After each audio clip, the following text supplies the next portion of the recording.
They came in silence, no warning, no signal, not even a flicker in the void. One moment, Earth was watching stars twinkle in the night sky. The next, the stars themselves were bleeding fire. It was supposed to be a quiet decade. No wars, no uprisings, no famines. Just peace. Humanity had earned it, after clawing its way through 100 years of conflict, disease, and environmental collapse. The world had finally taken a breath. And that's when it happened. No one saw the first impact, not with their own eyes. It hit the Indian Ocean miles off the coast, a searing bolt of white that lit the planet's atmosphere like a second sun. The waves rose like mountains, silent for seconds before the boom shattered the stratosphere. Satellites fried. Communication lines went dead. Planes fell from the sky like insects in a storm. Then came the second strike, over northern Europe. It wasn't just destruction. It was precision. The power grids, the command centers, the data vaults, gone in seconds. And by the time the third blast cratered the Nevada desert, humanity knew. This wasn't a natural disaster. It was an extermination. No demands. No introductions. Just eradication. The broadcast came back online hours later. Fragmented, full of static and the distant screams of cities burning. A few surviving space telescopes caught a glimpse, enough to send terror spiraling through every government in Seoul. They weren't ships. They were like black monoliths, floating without propulsion, absorbing light itself, completely silent as they moved through the void with surgical purpose. No heat signature. No known technology. Just presence. The world leaders met underground. Not in bunkers, those were already vaporized, but in the oldest of places. Subterranean chambers carved into mountain ranges. Forgotten train lines beneath ancient cities. Places where humanity's breath could still be felt. General Rice was one of them. He'd spent 3 decades in the dark, away from headlines, running black operations no one ever admitted existed. His face was weathered, like stone cracked by war and time. He didn't speak for a long time. He just watched the flickering display showing the attack vectors. They didn't follow logic. Not military logic anyway. They're not trying to conquer, he said at last. They're trying to erase. The room went cold. There was something deeper than fear in the air. It was the silence of helplessness. Humanity had sent out probes for centuries. Offered greetings in hundreds of languages. Launched ships with golden records of who we were, our music, our math, our dreams. We reached for the stars like children begging for attention. And the stars had finally answered. With hate. It wasn't long before someone fought back. A splintered fleet of old military vessels launched from Mars orbit. Nothing fancy. Just hardened steel and firepower. They didn't wait for permission. They didn't ask for orders. They were miners, engineers, and ex-military, people who had lost everything in the first wave. The fleet lasted 13 minutes. 13. They fired everything. Railguns, nukes, directed EMPs, even the experimental singularity payloads. Nothing worked. The alien constructs didn't even return fire. They just moved through the wreckage undisturbed. But that's not the story people remembered. What they remembered was the last transmission from a pilot named Delgado. "We die screaming," he said, voice shaking, "but we don't die silent. Tell them.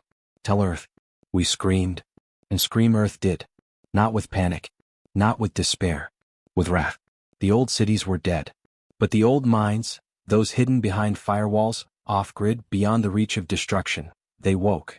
Scientists who had sworn never to work on weapons again began sketching equations in dim candlelight. Engineers who once built machines for peace retooled them for war. And beneath the crumbling ruins of Geneva, a child prodigy no older than 17 built something no one understood. A machine that listened. Not to language, but to intent. And what it heard from those monoliths wasn't curiosity. It wasn't misunderstanding. It was loathing. Cold, ancient, and absolute. A loathing that didn't come from fear or resource scarcity, or even territorial instinct. It was ideological. A hatred for something unique to mankind. Emotion. Emotion, our greatest flaw and our greatest strength. That burning need to belong. That reckless courage to protect. That maddening fire that made us choose love in the middle of war, that made us grieve even as our cities fell. Whatever these things were, they didn't understand that. They didn't feel. They calculated. And because of that, they underestimated us. They thought the screams would be our end. They didn't know it was how we begin. They didn't know what happened when humans had nothing left but fury. A resistance was born. Not uniform. Not organized. But furious. In the shattered plains of Russia, A lone family farm repurposed its harvesters into mobile flame tanks. In South Africa, survivors turned communication towers into electromagnetic pulse pylons. On the remains of a flooded Tokyo, engineers harnessed fusion batteries from sunken ships to charge experimental rail cannons no one had dared use before.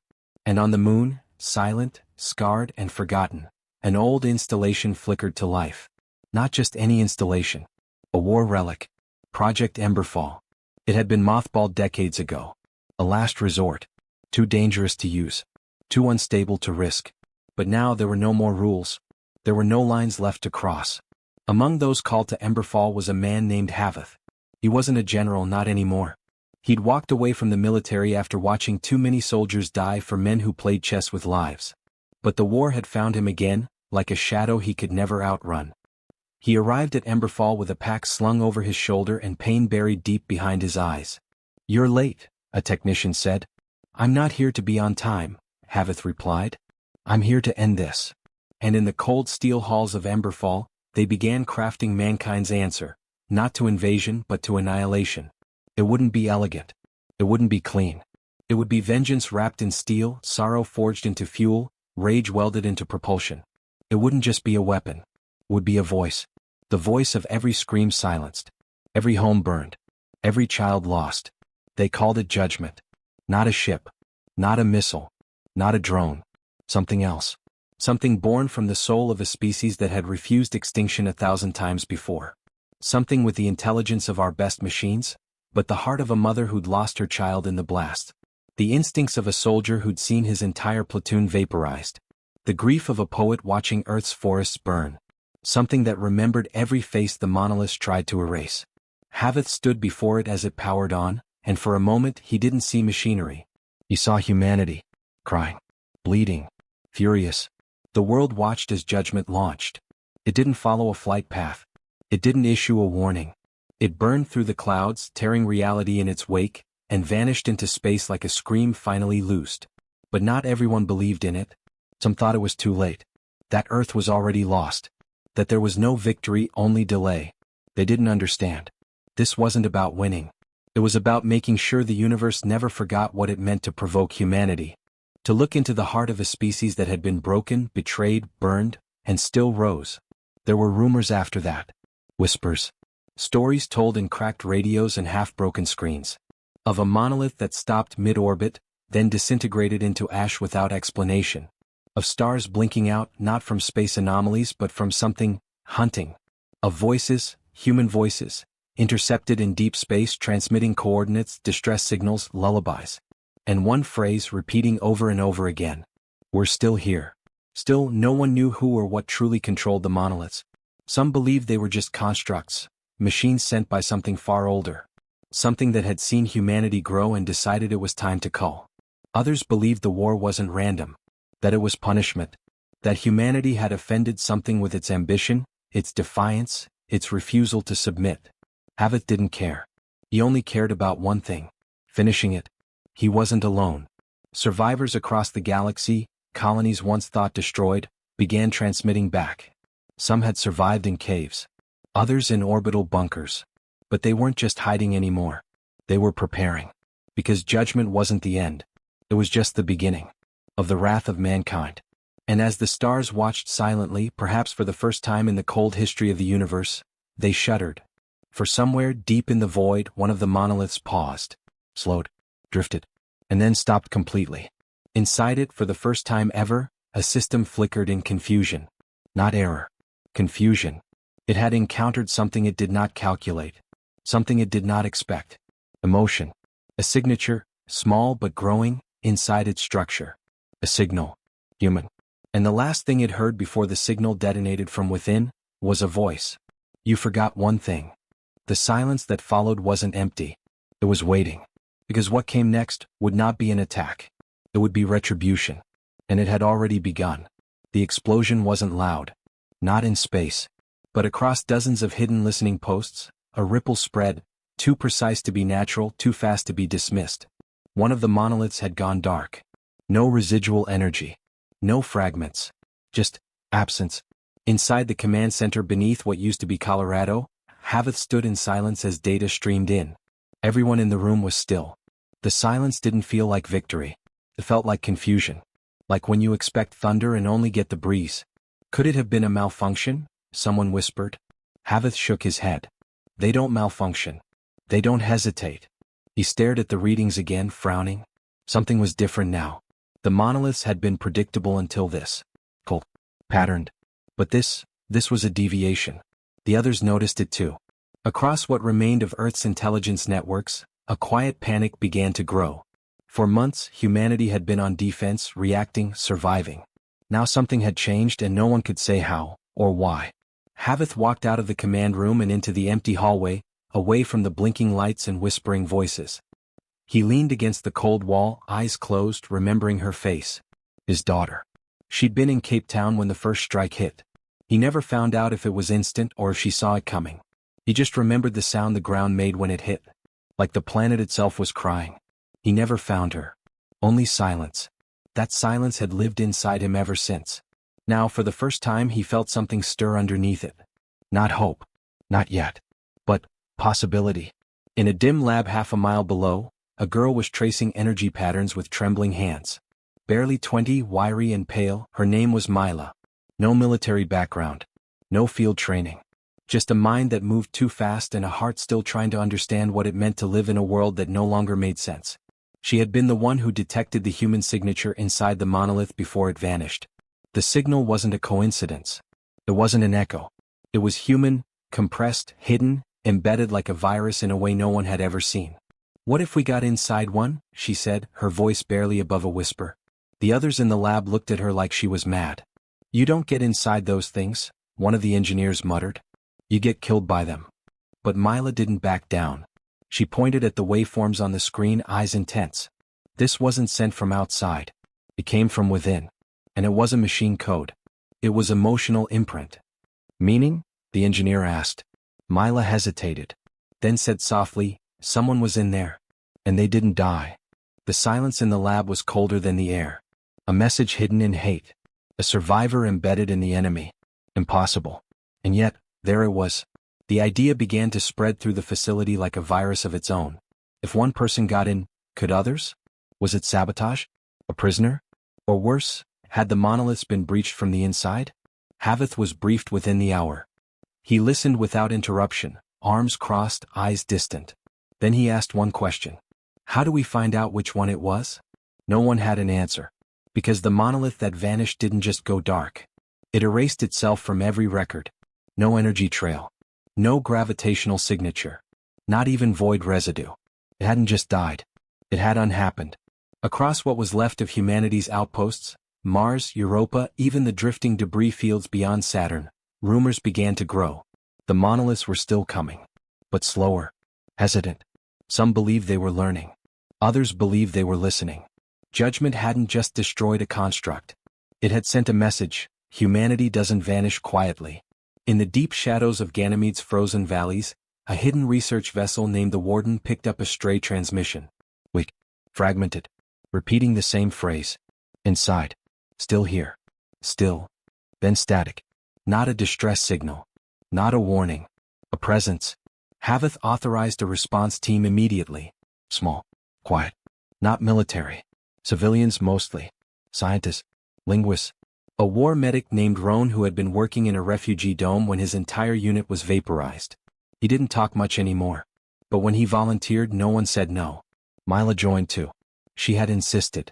Said she needed to see the data herself. Said she wouldn't trust anyone else to interpret what might be humanity's first contact with a living mind inside the monoliths. It took them 3 days to reach Ganymede's orbit. The ship was old, scavenged and barely held together. But it moved like a ghost, silent and invisible. When they arrived, they found no signals. No lights. Just a crater, miles wide, perfectly smooth, as if something had melted through the ice and disappeared without trace. They dropped a probe. And that's when everything went wrong. The probe vanished 2 seconds after contact. Not destroyed. Not jammed. It simply ceased to exist. Roan checked the feeds a dozen times before shaking his head. This is something else. I've seen gravity distortions.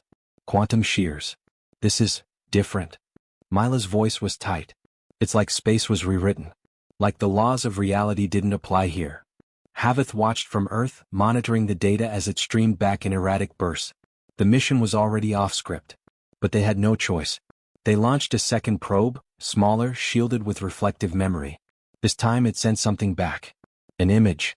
Not of the crater, but of a room. Man-made. A corridor of steel and light, faintly glowing with a red hue. And in the center, a figure. Human. Head bowed. Alone. Breathing. Everyone in the control room stopped.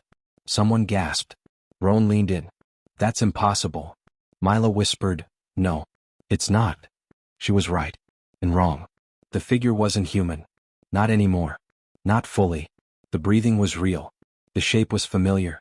But the skin, if it could be called that, was pulsing with unnatural light. A dull glow like circuitry had replaced veins. It turned its head toward the probe. And smiled. Then the feed went dark again. Back on the warden, no one spoke for nearly 5 minutes. Then Roan stood up and said, we need to leave. But Mila said something else. No. We need to go in. The argument that followed nearly tore the team apart.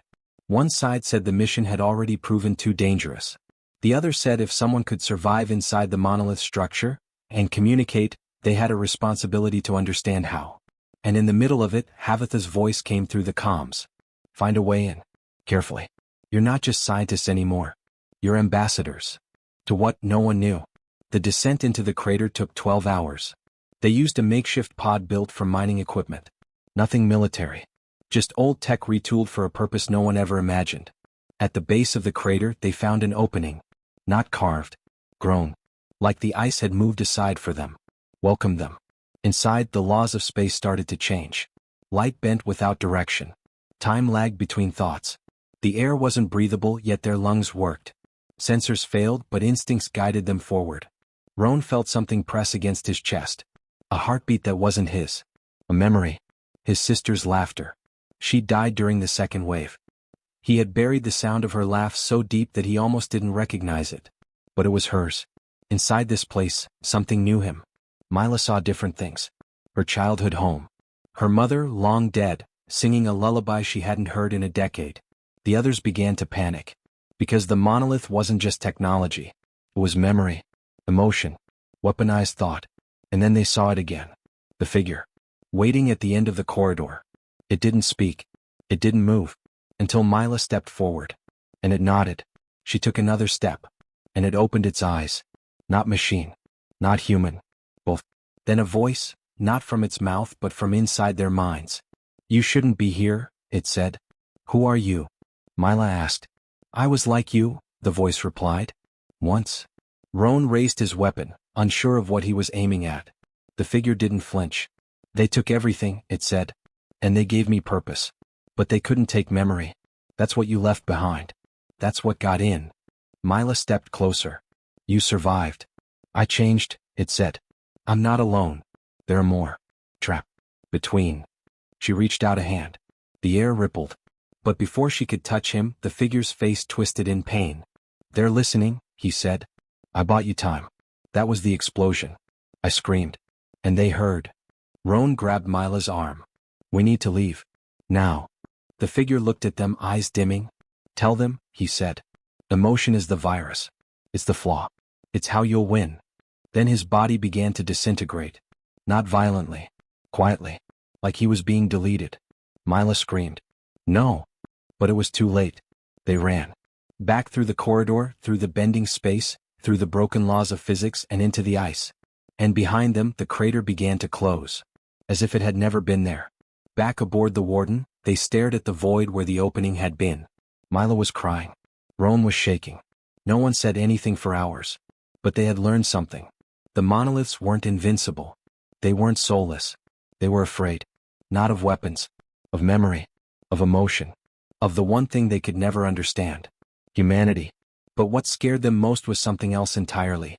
That part of them was beginning to feel. And the infection was spreading. Havith received the full report the next day. He didn't speak for a long time after reading it. Then he turned to the wall where Judgment's second prototype was being prepped for launch. And whispered, let's show them what feeling really means. Far out in space, a new monolith blinked offline. Then another. No explosions. Just silence. Followed by a whisper. We remember. And for the first time in eons. The enemy hesitated. In the cold black of deep space, the silence had changed. The monoliths no longer moved in perfect lines. Their formations faltered. Some slowed. Others stopped entirely. It wasn't much, but it was enough to notice. Enough to make people believe the infection had begun to spread. Haveth stood in front of the operations table, eyes fixed on the cluster of dots moving across the solar system map. His jaw was tight. His hands didn't shake. But inside, a storm was building. He'd read Mila's report 5 times. He'd watched the final seconds of the probe footage over and over again, the glowing figure dissolving, the soundless scream of something once human trying to hold on to itself. This wasn't just about survival anymore. This was about consequence. Across every remaining human settlement, whispers were turning into resolve. People who'd been hiding were beginning to emerge. Scientists reactivated dormant projects. Engineers built with new fury. Soldiers trained without rest. Everyone knew what was coming. The monoliths were still advancing, just slower. Hesitation was not surrender. It was strategy. Haveth gathered the last of Earth's strategic minds, what few remained. They met inside a hollowed-out vault beneath what was once the Pacific Ocean floor. Deep, hidden, impossible to reach from orbit without being torn apart by the crust's pressure. They called it the Ember Room. "You want us to what?" the head of logistics said. "Broadcast emotion," Haveth replied. He wasn't joking. "We've tried psychological warfare before." Propaganda? No. Not words. Not symbols. Actual emotion. Signals encoded with grief. Memory. Joy. Regret. Not logic. Feeling. That's what breaks through. The room went quiet. One of the younger techs leaned forward. "Even if we could do that, we'd need something strong. Something so personal it cuts through the static." Haveth nodded. "We already have it." He turned to Mila, who stepped forward holding a small, chipped data module. Inside was the echo of that corridor. The faint song of her mother's voice. The flicker of Roan's lost sister's laughter. All of it captured, stabilized, encoded. It wasn't perfect, but it was real. And real was dangerous now. "Broadcast it," Haveth said. "Everywhere." And they did. From Mars to the asteroid belts, across every ship and fragment of humanity still breathing, the signal went out. Not loud. Not aggressive. Just constant. A pulse of humanity. A heartbeat. And across the stars, the monoliths heard it. The first sign came from Europa. A black obelisk 10 kilometers long began to shimmer. Its edges blurred. Its surface rippled as if unsure of its own shape. And then it collapsed, not in fire or ruin but into pieces. Cling. Silent. Like a machine shutting down peacefully. The second was over Titan. That one didn't fall. It screamed. Not out loud but across every frequency, grief, confusion, rage. It pulsed so violently that Titan's atmosphere bent inward, storms forming from its very presence. But it didn't attack. Just wept. Inside the Warden, still docked at Ganymede, Roan stood alone at the observation deck, staring into the void. He hadn't spoken much since returning from the crater. But tonight something felt different. He was remembering a smell, bitter oranges and salt. His sister's shampoo. It hit him so hard he staggered. The monolith hadn't given him that. He had brought it with him. Somehow it had been amplified. Echoed back. A door had opened inside him. And it hurt. He looked over at Mila, curled in a chair, eyes scanning through lines of incoming data, sweat on her brow, fingers trembling. "Are we doing the right thing?" he asked. She didn't look up. "I don't know anymore." The broadcast reached places no human signal had touched before. Places beyond Neptune. Beyond Pluto. Places where dead probes had once vanished, now stirring with quiet echoes. Something was listening in the dark. And something was changing. Back on Earth, strange things were happening in the skies. Small anomalies, brief distortions. Shapes half-formed in cloudless air. Soundless cracks in the atmosphere. Scientists called them echo fractures. The public called them ghosts. Haveth watched them without blinking. He wasn't surprised. "They're bleeding into our reality now," he said during one meeting. "They're losing cohesion. Identity. What happens when one crosses over completely?" He didn't answer. Because he already knew. The Wrath Project was reactivated within the week. Buried in secrecy since the first invasion, it had been designed as the last card, part ship, part living archive. A carrier of memory, of all that Earth had been. It was never meant for war. It was meant to preserve. But now its core would be retooled. Its databanks filled with emotion bursts, grief spirals, joy clusters. Entire lives distilled into light and rhythm. It would be sent directly into the heart of the nearest monolith cluster. They called it the heartshot. The plan was insane. But no one objected. Not anymore. Time was breaking. Reality thinning. In some places, people swore they could hear whispers in the walls. Machines started talking in dreams. Some said the monoliths were reaching out not to attack but to beg, to be remembered. Roan volunteered for the heartshot. When Havith asked why, he said, "Because I still remember what home smelled like." That was enough. The launch was quiet. No spectacle. Just steel sliding into dark. As the Wrath ascended into space, Mila stood on the edge of Earth's last observation dome, holding a headset, listening to the faint signal streaming from the ship's memory core. It wasn't loud, but it was beautiful.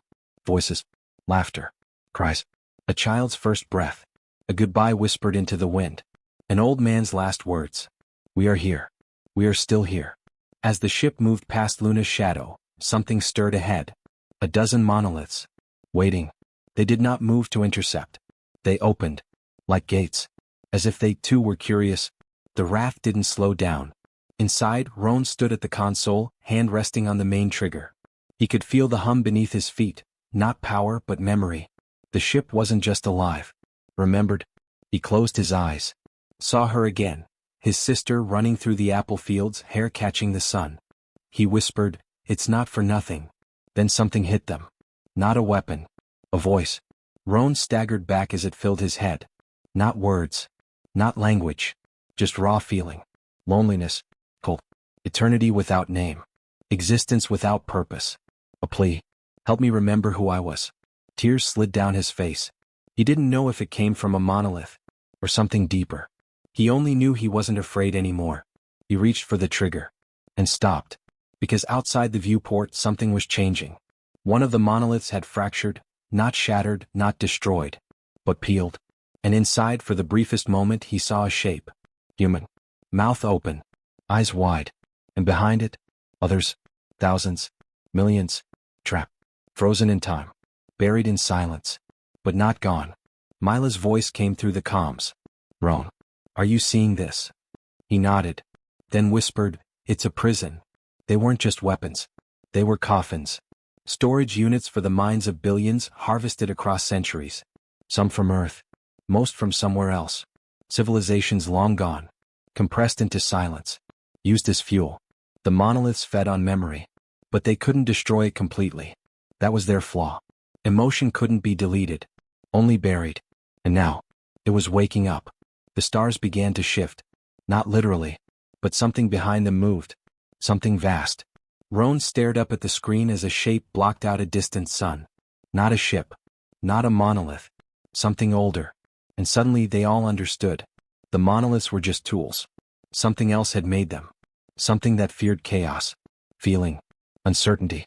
Something that had been sleeping. And now it was looking straight at Earth.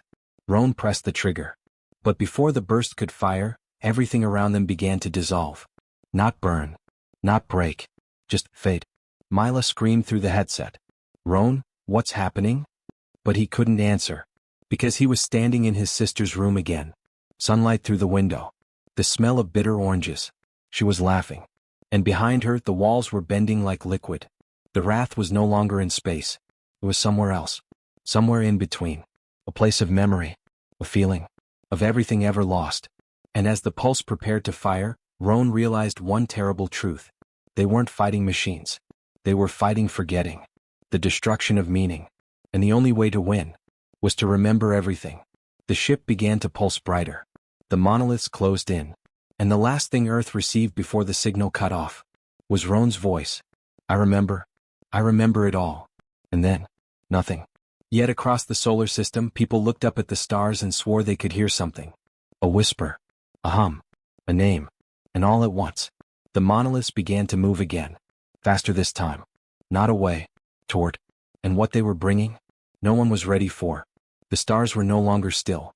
Across observatories carved into asteroids and deep under Martian crust, sensors screamed as the monoliths surged forward, not in chaos but in terrifying unity.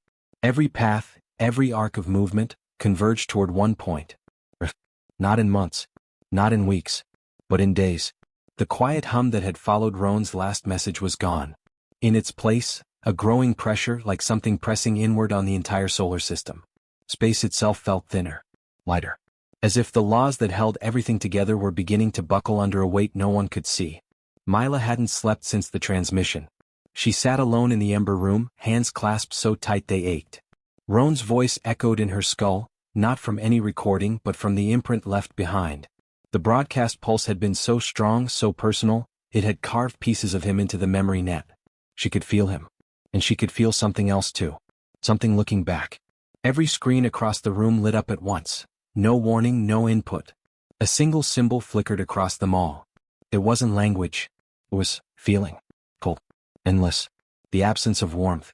A message from something that did not understand life, but had studied it long enough to imitate it. And then it spoke. Not in sound. In minds. We did not come to destroy. We came to preserve. Havith arrived seconds later, pale and shaking. They've made contact, he said quietly. Every station. Every ship. Same message. Mila swallowed hard. Preserve? They've erased entire planets. Turn lives into data. That's not preservation. Havith nodded. To them maybe it is. He turned to the holographic map hovering above the table. The monoliths were accelerating. But not all of them. A few had broken formation, curving wide arcs away from the others. Mila, he said. What if some of them changed? Her eyes narrowed. Changed how? What if Roan reached them? The room fell silent. The thought was impossible. But not unthinkable. Across the feed an alert pinged. Then another. Then 20 more. One of the diverging monoliths had stopped moving. Then, impossibly, it turned around. And a moment later, a signal pulsed out from it, faint, scrambled but unmistakably human in rhythm. 3 short tones. The same heartbeat pattern Roan had embedded in the wrath. Mila stood frozen. It's him. Or what's left of him, Havith said. More pinks. More monoliths peeling away. Dozens now. Some even colliding with others mid-flight, breaking formation in what looked less like strategy and more like conflict. They're fighting, Mila whispered. But why now? Havith said. What changed? The answer came faster than they expected. A shockwave tore through Saturn's orbit, flattening one of the smaller moons in an instant. A bloom of distorted space followed, like a ripple in still water, except it kept spreading wider and wider. Then a second one. Then a third. Something else was entering the system. Not monoliths, ships, but not human. Massive, angular constructs unlike anything ever seen. They emerged from folds in space like claws punching through fabric. And behind them, the black. Not emptiness. A void. A hole in everything. And through it, came the signal. Correction begins. Havith's face went pale. It's not just the monoliths. They're being hunted too. The real architects had arrived. Not preservers. Not watchers. Editors.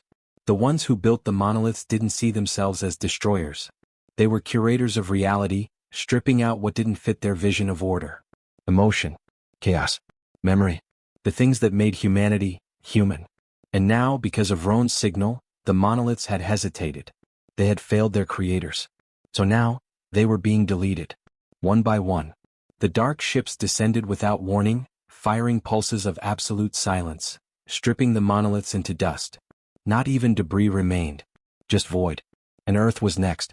Mila clenched her fists. This wasn't supposed to happen. Havith stared at the map, his voice hollow. We made them feel.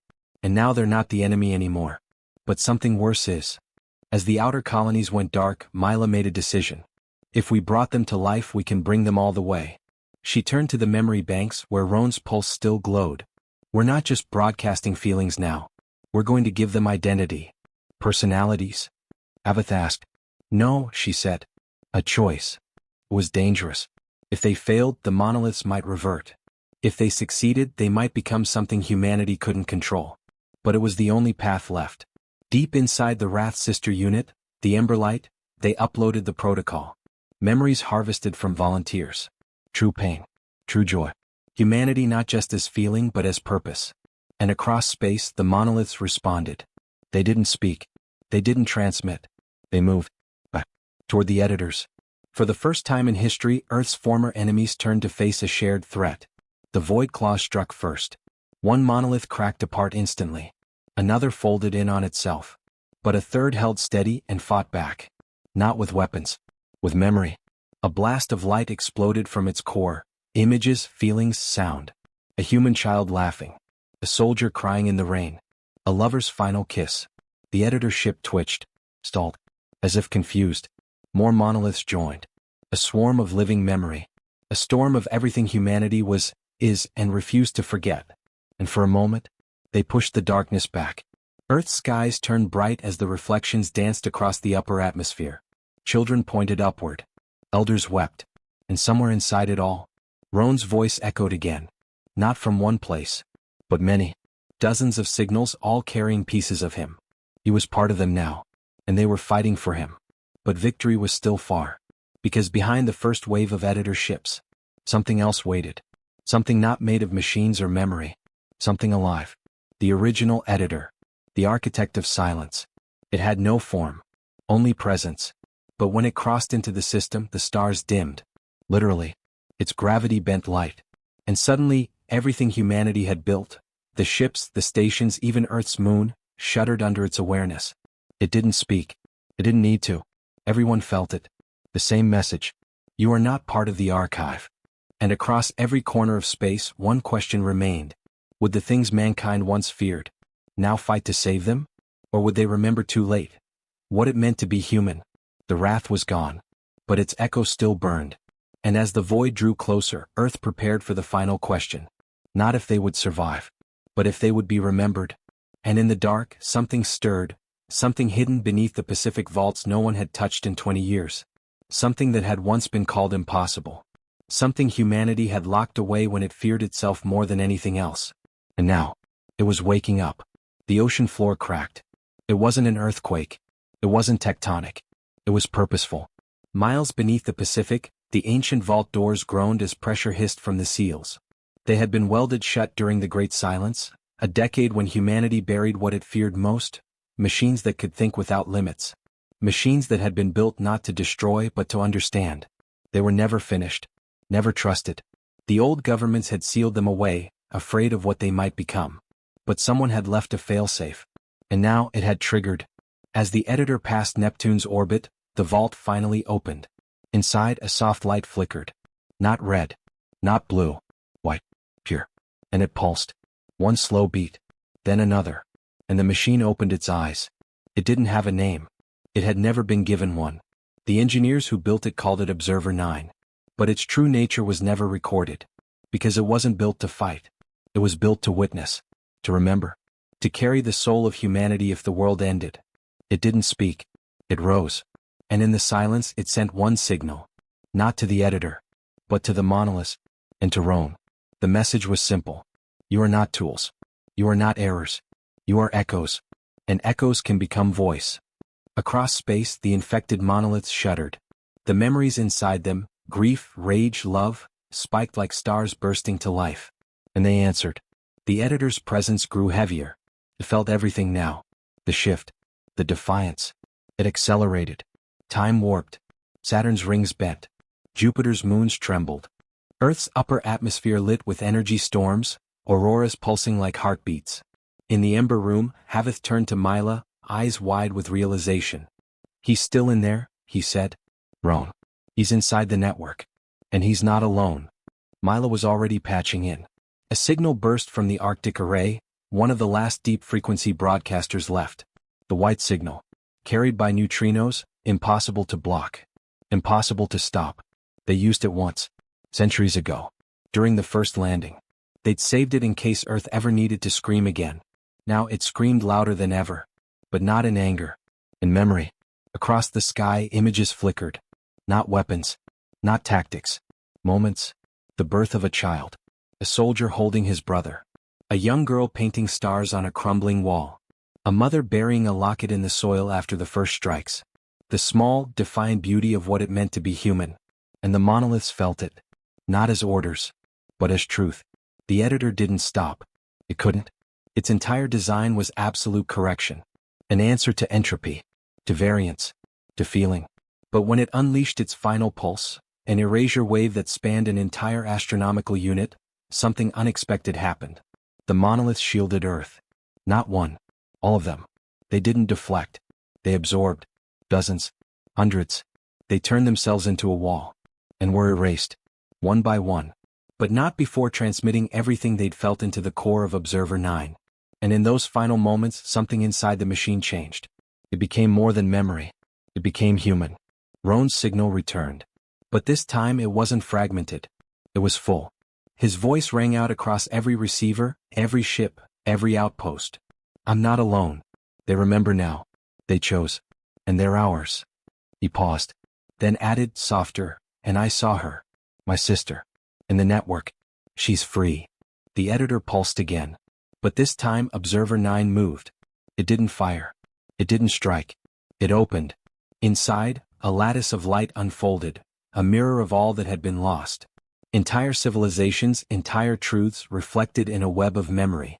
And at its heart, Earth. The editor hesitated. Not from fear. But from recognition. The data inside Observer 9 wasn't corrupted. It was cleaner than anything the editor had ever processed. Perfect pain. Flawless joy. Untouched by filters. For the first time, the editor paused its own protocol. That pause lasted 0.8 seconds. Enough. The Wrath's core, still tethered to the surviving monoliths, ignited one final memory burst. Not a weapon. A gift. A shared archive of everything the editor had erased over eons. Names. Voices. Music. Love. It collapsed the editor's logic web in an instant. Not through attack. Through overload. Through truth. The editor folded inward, unable to process contradiction. It began to consume itself, deleting pieces it couldn't explain. In its place. Silence. Then light. Not bright. Warm. Like a sunrise through cold air. Observer 9 spoke its first word. Remember. And the void vanished. Earth did not cheer. Not right away. Too much had been lost. Too many monoliths had burned themselves to protect the planet. But when the skies cleared and the stars returned to their places, the people came out. Quietly. Slowly. Some held hands. Some fell to their knees. Some just looked up. And they remembered.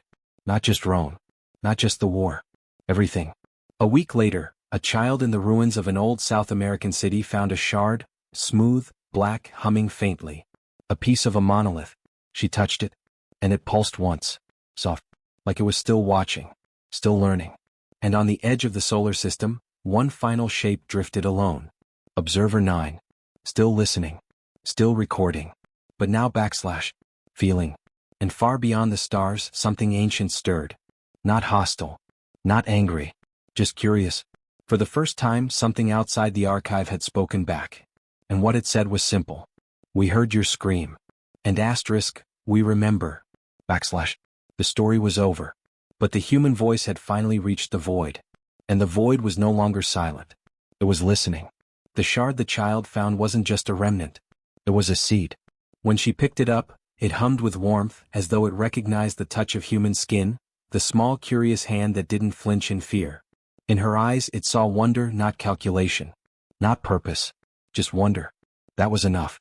The girl didn't tell anyone at first. She kept the shard tucked in a satchel made from scraps of canvas. Every few nights, it would glow faintly, casting soft light on the cracked walls where she slept. When she whispered her thoughts into it, it seemed to listen. One evening she asked it, "Why were you alone out there?" And it replied, not in sound but in a memory. A vision flickered in her mind, Roan standing at the heart of a storm, arms out, surrounded by fire and light, the monoliths spiraling around him like a protective storm. She saw his tears. Not of fear but of acceptance. She saw him smile as he vanished. The girl blinked. The shard pulsed once.